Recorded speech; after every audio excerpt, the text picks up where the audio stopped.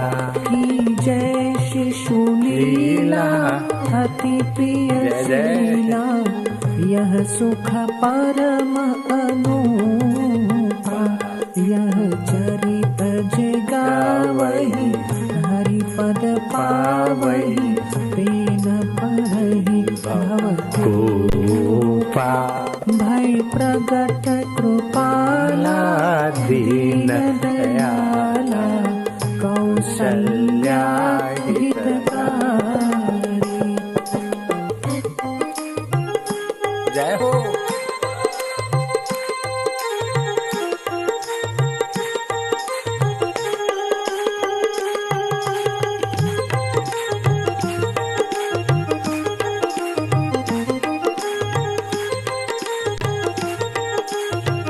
तुम्हारी रग रग उस राम की चेतना से, राम की भावना से, राम के आनंद से, राम के माधुर्य से, राम के रस से पावन हो रही है। जय हो।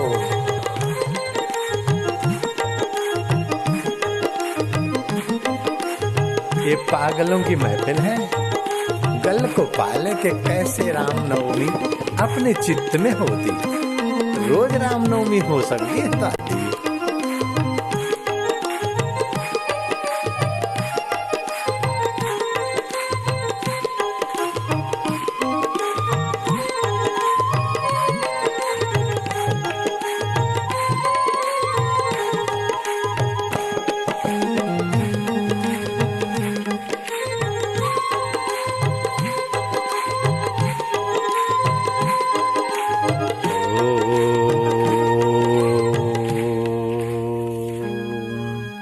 सहनां भवतु सहनौ भुनक्तु सर्ववीर्यं करवावहै तेजस्विनावधीतमस्तु